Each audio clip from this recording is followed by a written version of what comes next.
car's fully. So first thing you'll notice, destroyed bumper.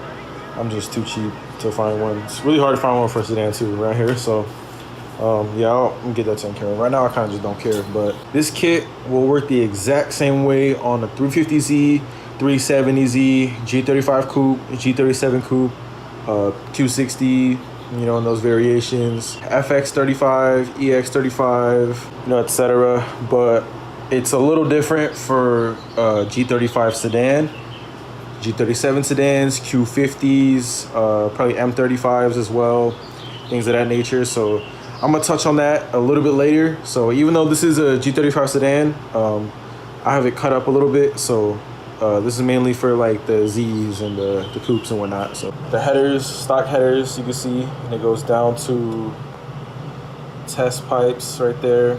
So for the exhaust setup, you get to keep everything from the axle forward, everything from the axle back has to be chopped off, and you make the kit from there. So you get to keep your test pipes. See the lighter colored pipe. Keep your test pipes. This is a stock white pipe, just with new flexes. And then stock, this is just a stock exhaust, but depending on the model of your car, you might have a really wide muffler right here, so you might have to chop that off. And then I just put that there just to hopefully keep the raspiness down. So you can see it just goes, the stock exhaust just goes straight back. I don't know what brand of test pipes those are. I believe I actually got them on Amazon. They were like 80 bucks at most. So yeah, it goes straight back to the turbo up there. If you have a Tomei, or if you have like Motordynes, you know, stuff like that, recommend just selling it from there back. It will help to make a huge chunk of the kit. So yeah, so like I said, you can see it just comes straight back. It's just AutoZone pipes. A lot of the welds are ugly, don't worry about that. It's mainly flux and stick. So you see, so it does a 45, another 45, aims up, T3 to the HX40 turbo, works really well. Use an internal gate. I didn't use the external gate just because more parts, more welding. So HX40s come with internal gate and they work perfectly fine. So a lot of people like external gates for the sound. Maybe one day I'll do external gate. The HX40 specifically, it uses like a 3.5 inch exit, I believe. So 3.5 down to 3, and then it has this 3-inch muffler just off of Amazon. Once again, most of the stuff honestly is from Amazon and eBay. So and then the inlet 4-inch, just a generic filter. It's cool. I used to run screen door mesh, you know, whatever works. It's pretty high up there. I mean, obviously the car's not on the ground right now, but it's tucked up. You can't see with the wastegate lines, they're running up into the trunk. It's because I have my boost controller in the trunk, just a manual boost controller with a little twist top. Intercooler piping just goes straight back that way. The reason they're different colors, different pipes, and that there's so many couplers is because this is like the third rendition of this. I was running out of stuff, so got a little creative, but yeah, I recommend doing everything in as big pieces as possible, you know, less couplers to blow off. Like I said, so from the turbo, the coil side just goes straight to the front, goes over the white pipe, up and over the transmission brace, runs alongside the test pipe. Those O2s don't do anything. That intercooler piping is what hangs the lowest. I still don't scrape it though. I don't scrape any parts of the kit.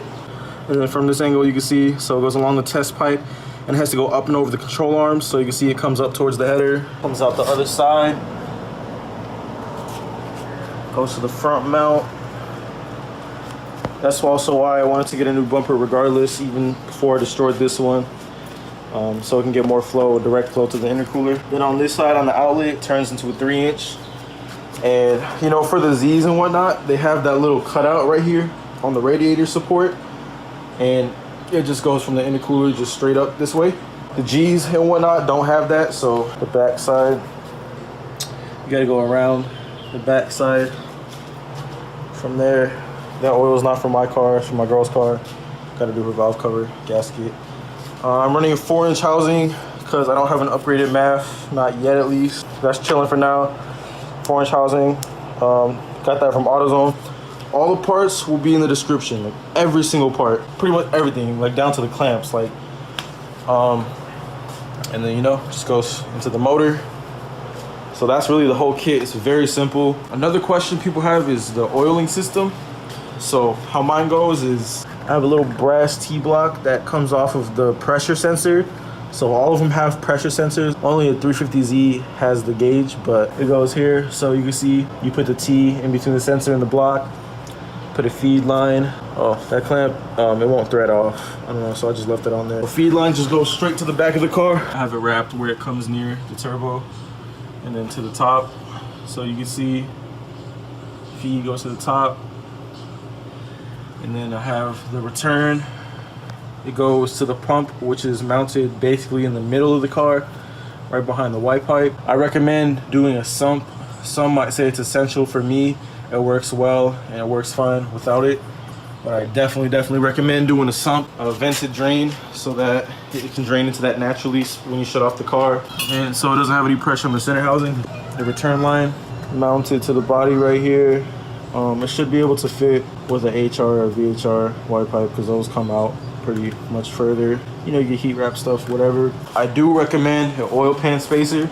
This was the ultimate budget build, so I didn't run a spacer. I just have it, I just tap the block, upper oil pan, and it just drains back into there. So that's the way I did it. I literally drilled it, tapped it, and put fitting, you know, 10 in. So like I said, all the details of everything will be in the description. So yeah, that's basically the whole system. It's very simple. It works really well. It's cheap to do. I also do recommend comp oilless turbos also if you want to increase your budget. It'll also take out the cost, complexity of oil lines, oil pump, oiling system. So it's worth it. I didn't do it. I'm cheap. Maybe one day. Probably not on this car though, but yeah, comp oilless, really recommend it. So if you like cheap out on everything else and then you want to do a comp, it's also very much worth it. So the reason why I even boosted this car in the first place is because I already had most of the parts laying around the garage, so I did it for very cheap. If you have a stock G35 sedan, you're gonna have a hump that goes down right here where the turbo sits for the wheel well, for the spare tire. So in the Z's and the coupes and etc., it's just all flat down there. What I did was I literally just chopped the trunk, so you can see where those cuts are. I literally just chopped it off and put sheet metal there instead. If you don't want to cut your trunk, you can fit the turbo in the corner right here because the hump is offset to the right. You can't fit the turbo here. My old setup actually did have the turbo in the corner right here. I didn't really change it for any reason in particular, just wanted to try it out. So I do have a walk around of that setup where I had the turbo right here in the corner where the muffler used to be. G37 sedans and Q50s on the other hand, they have a hump and it's in the center for the wheel well for the spare tire. That's why the 35 sedans had a single exit and everything else had dual exit. If you have spare tire well in the center, your only options really is just to do what I did, chop it off and create a new floor for the trunk, or you could just put the turbo in the trunk, which I have seen a lot. I've seen from Staff Tech, look him up on YouTube, he did it on a Mercedes. I actually did see another G35 sedan with a turbo in the trunk, and trust me, your concerns have answers to them. Works fine, so that's also an option. I wouldn't do it, I use the trunk. So alright, so now I'm gonna get into the rest of the mods. A lot of them have stuff to do with the turbo kit, so I'm gonna just start front to back, the whole car. So headlights, these are, I think they're just from eBay or something. So really nice, just has a strip and then a halo ring. I don't know if you can see that. Next thing is a catch can, essential when going boost. So I have it from the PCV to the can, and then it's vented, and then I have it, then I have the line that goes to the plenum, it's capped off. This side, I don't have it to the can yet, it's just open, and then usually there's like a little port right here on the intake for that to go into, but it's gone because intercooler pipings. So injectors are 850cc Denso injectors, I believe. Right there, they're like blue. Got those off eBay as well, refurbished. You can test it and clean them if you want to. They plug right in. Those are the 850cc's at 43 psi. Since this fuel system runs at 52 psi, they're effectively like 935s. So I'm running 85, so that's why I got a bigger ones instead of just doing the R35 injectors. Spark plugs are NGK, one step, one heat range colder. I forget exactly what they are. They're gapped to about 28 thousandths, so 0.28, and they're really good. You know, no misfires. I still have the original coils. Yep, original 160K, no misfires, no nothing. I should replace those soon, but it's running really good. Stock throttle body, stock plenum, stock everything. I was gonna get a plenum spacer. I might do that before I get my retune. Get it like the 5/16 little spacer or something. I heard it increases the flow for the frontmost cylinders, so it just helps it all flow evenly, so it kind of makes sense. The clutch is a stage 3 Clutch Masters, I believe. It's stage 3 sprung 6-pluck clutch. It's good so far. It's not too bad for daily driving. I pretty much drive this car every day. This is my only car at the moment. So the wheels, they're the same, just the fronts are 19s, the backs are 18s. Put a bigger tire. They're XXR somethings. They're just some knock. I just found them on OfferUp. Got some Pilot Sports on them. Got the Stop Tech pads and rotors, I believe. Amazon boost gauge, works good. It's electronic. The sensor is right there. Get the signal straight off the plenum, and then just wires in there. So coilovers are 10 street basis, I believe. In the front, they're coilovers. In the back, the shock and the spring are still separate, so it's still in the spring bucket. But it's really cool. It's really easy to adjust. When I adjust the springs in the back, I literally just take off 2 bolts and I just drop the whole bucket and take out the whole spring assembly and just rotate the collars by hand and put it back, because it's a pain using those 2 wrenches. So I believe this was a sport, so it has the VLSD. Obviously it's a 6-speed, you know, little spoiler, whatever, etc. Oh yeah, I got that screen and it's all hooked up. Got the backup camera, all of that. It is tuned on up rev. Got the arc. Oh yeah, Walbro 255 in tank. That's it. I don't think that one's even really a Walbro. I think that's a different brand. I forget.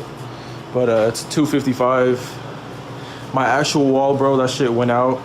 It's honestly a pretty stock car. Just turbo slapped on it, supporting mods, wheels, coils, nothing crazy. So